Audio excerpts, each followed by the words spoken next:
der Afghans. Pakistan's med. Nej, det er afghansk.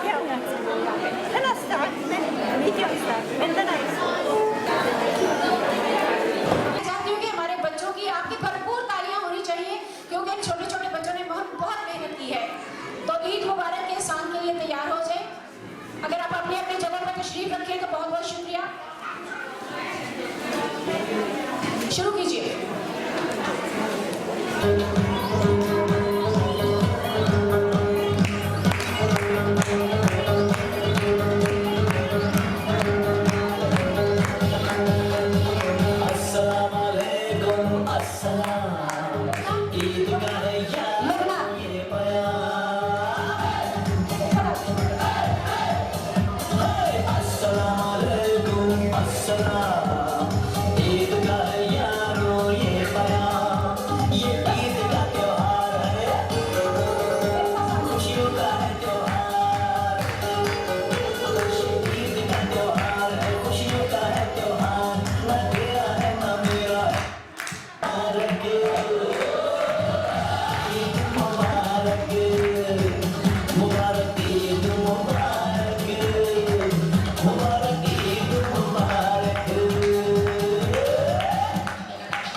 Martin.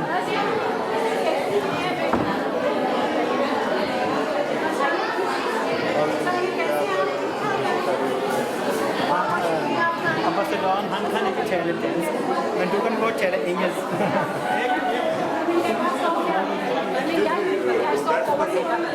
That's a good thing that the missionary speaks English in Denmark. Otherwise, for people who are... Lære dem dansk, fordi Urdu er jo meget hårdt sprog. Hvis vi tager dem begge til, Urdu er svært. Derfor vi kan godt lære dem dansk, hvis vi finder barrierer. Ja. Engelsk er der noget sprog, du ikke sagde.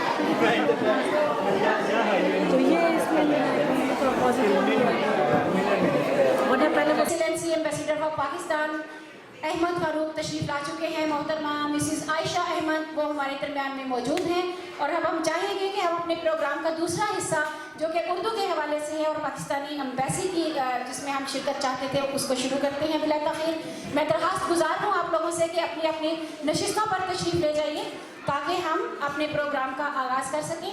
और programme का ये हिस्सा Danish और उर्दू उसके हवाले से है कि पिछले 50 वर्ष से डेनमार्क में उर्दू के लिए किस तरह काम किया गया है और किन किन लोगों ने काम किया और कितने तराजुम हुए और कितने गाने जो है वो इस पर लिखे गए और कितने प्रोग्राम हुए। तो हम बिला ताहीर शुरू करते हैं।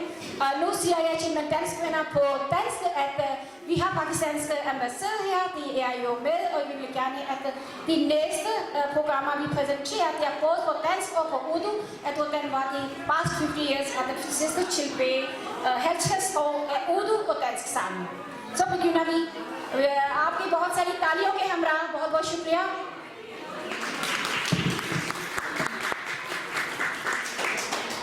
जैसा कि अभी हम बात कर रहे थे कि डेनमार्क में उर्दू ज़बान और अदब के हवाले से पूरे स्कैंडिनेविया में डेनमार्क सबसे आगे और बरतानिया से पीछे है। मैं एक दफ़ा फिर आपसे दरख्वास्त करती हूँ, अज़राए करम अपनी सीटों पर तशरीफ़ ले जाइए। तो हम बहुत अपने खुशकिस्मत हैं कि हमने मोहतरमा लुबना इलाही को बुलाया। ये उन लोगों में से हैं जो पिछले तकरीबन 35 से 40 बरस उर्दू के इस सफ़र में शामिल थी। तो एक मुख्तसर गुफ्तगू, ये जो हमारी आज की तंजीम है Danish around the globe, Danish ज़बान की ज़रूरत क्यों है कि पाकिस्तानी इस ज़बान को क्यों सीखें। सिर्फ उर्दू अगर इनाफ होती तो मैं यहाँ पे खड़ी या लुबना या रुखसाना या बाकी लोग हम डैनिश ना सीख रहे होते। तो हम अब शुरू करते हैं हमारा डैनिश का हिस्सा, जिसका एक हिस्सा डैनिश होगा और साथ ही उसका तर्जमा होगा। The power of translation. बिला ताक़ीद मोहतरमा लुबना इलाही जो यहाँ पे उर्दू ज़बान के लिए और यहाँ पे ख़वातीन के लिए जिनका बहुत काम है, सियासत में उनका बहुत हिस्सा था, और जो अभी बिल्कुल मौजूदा हमारे लिए बहुत फ़ख्र की बात है, वो कश्मीर की सदारती मशीर पे हैं। तशरीफ़ लाती हैं मोहतरमा लुबना इलाही। अस्सलाम वालेकुम।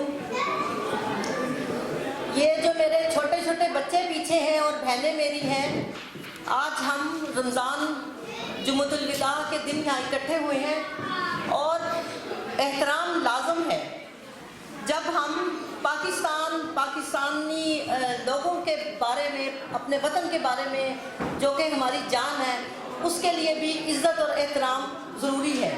और हमारे बच्चे यहाँ मौजूद हैं, तो सदक मिर्ज़ा आपको कई दफ़ा कह चुकी हूँ, थोड़ी देर के लिए खामोशी चाहिए, क्योंकि हमारे साथ कोई डैनिश मेहमान है तो और हम होस्ट हैं, तो इसलिए मैं समझूंगी कि थोड़ा सा मैं डैनिश में शुरू करूँगी। Jag funderar på jag erbjuder gæster, så jeg vælger at bruge lidt tid på det danske, og jeg vil tale om, hvorfor er det vigtigt at beherske det danske sprog. Jeg går meget ind for, at man lærer det danske sprog, fordi det er ligesom brobygger. Og når det ikke er sagt, så går jeg også ud for, at man skal have sit modersmål. Og hvorfor nu det? Det er fordi, det er ligesom brobygger. Og det er en gensidig respekt. Jeg har respekt for det danske sprog, men jeg kræver sandelig også, at mit modersmål, urdu, skal også respekteres. Og det gør jo, at man har i det danske samfund, vi får nogle hele borgere, og ikke nogle halve, som halter følelsesmæssigt eller på anden vis. Så respekten giver respekt. Så det går jeg meget ind for. Det er også vigtigt i forhold til religion. Altså jeg holder alle, hvad skal man sige, helligdage, om det er juleaften eller det er Eid. Jeg holder dem alle sammen, fordi jeg er borger i et multikulturelt samfund. Det er vigtigt for mine børn, at de forstår det. Hvor mange af jer taler dansk her? Må jeg høre? Hallo? Må jeg høre, hvor mange af jer taler dansk? Okay. Og hvor mange taler urdu? Nå, der kan man sige, vi taler jo begge sprog. Fantastisk. Længere liv med det. Altså, jeg tror, vi bliver ved. Fordi det kræver så, at en gang vores børn, når de skal være skatteyder i det her samfundet, så håber jeg, at de har forståelse for, hvorfor gør vi det ene og det andet. Og så er vi tilbage til omdrejningspunkt, der hedder flersproget. Og jeg vil takke det her organisation i dag, at de har gået tilbage, de har skudt tiden tilbage, fordi da jeg var barn, så var der rigtig mange fester og sammenkomster, og det har man ligesom gået væk fra. Og det er lidt ærgerligt. Så jeg har holdt en tale helt tilbage i 82 på den her skole. Jeg var højgravid, og jeg studerede på lærerseminariet. Så det kan jeg godt huske. Og der var rigtig, rigtig mange pakistanske børn ude på, jeg tror det er en Strandgårdsskole. Så, og jeg har haft mange diskussioner med Israels tidligere borgmester, der hed Per Madsen. Vi elskede at punke hinanden, hvis man kan sige det. Så tak for ord på dansk. Og så vil jeg gå til urdu. Assalamu alaikum khawateen og hazrat. आज मुझे मैं ये जो नई तंजीम बनी है इसकी बहुत शुक्रगुजार हूँ कि उन्होंने कुछ रवायात को बरकरार रखा है। वो रवायात रवायात जो कि 70s में और 80s में हुआ करती थी, जहाँ पे पाकिस्तानी फैमिलीज मिला करती थी, अलग और स्लैक हुआ करती थी, मजहबी अमूर पे बातचीत करते थे, लेकिन पता नहीं हम कैसे भटक गए। मैं भटक का लफ्ज़ इस्तेमाल करूँगी और शायद पता नहीं किसको ये ख्याल आया, लेकिन मैं इस काविश को बहुत सराहती हूँ। जहाँ तक उर्दू ज़ुबान का ताल्लुक है, 70s के शुरू में कोपेनहेगन कम्यून में कुछ लोगों ने महकमा तालीम से रब्ता किया। वहाँ पे उन्हें बताया गया कि आपके पास कितने स्टूडेंट्स हों तो आप उर्दू की तालीम शुरू कर सकते थे। उनमें से एक मेरे वालिद साहब भी थे और कुछ और लोग भी जो कि हयात नहीं हैं। और इस तरह ये काफ़िला वहाँ से चलना शुरू हुआ और कोपेनहेगन में अभी तक उर्दू की तालीम है, बल्कि हुकूमत की तरफ से ये है कि हर कम्यून जो चाहे, ये एक कानूनी चीज़ है, जो चाहे वो उर्दू या मादरी ज़ुबान की तालीम का एहतमाम कर सकती है। ये उस कम्यून के सियासतदानों पर मुनहसर है। इसी तरह इकबाल के हवाले से गालिबन आज से 30-35 साल पहले अल्लामा इकबाल पे यहाँ काम होना शुरू हुआ था। एक थे हमारे बुजुर्ग साबर साहब, उन्होंने एक तंजीम बनाई थी और हम जाया करते थे, बड़े शौक़ से सुना करते थे। लेकिन बीच में दूसरी चीज़ों में जब हम दरमियान में मसरूफ़ हो गए तो ये सिलसिला मुंतक़ी हो गया। और इसी तरह ये जो है हमारी एक गालिबन 2015 में हमारी एक मिनिस्टर थी शर्मिला फारूकी, वो यहाँ पे आई थी। एक किताब की सदफ मिर्ज़ा ने किताब का तर्जमा किया था। और इसी तरह हमारे मुख्तलिफ लोग मुख्तलिफ लेवल्स पे ज़बान से मुतल्लिक़ रहे हैं, काम करते रहे हैं। तर्जमानी के एजुकेशन दी जाती थी एग्ज़ाम के साथ। और आजकल जो उर्दू की तालीम दी जाती है वो कुछ ऐसे है कि वो पब्लिक स्कूलों में दी जाती है। और मैं इस चीज़ की हामी हूँ कि उर्दू की तालीम को पब्लिक स्कूलों में ही होना चाहिए। वो क्यों? वो इसलिए कि मैं इस मुल्क की टैक्स पेयर हूँ, मेरे जो फ़राइज़ हैं उसके साथ मेरे हकूक़ भी हैं। मुझे यहाँ की हुकूमत इस चीज़ की इजाज़त देती है।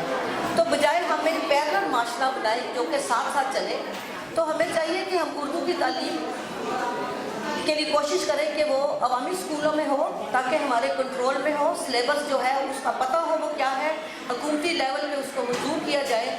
और सदर मिर्ज़ा जैसे ऐसे लोग हैं जिनका तालीमी मयार इतना है कि वो ऐसे कंसल्टर जो नहीं है उसके लिए अपनी खिदमत पेश कर सकते हैं।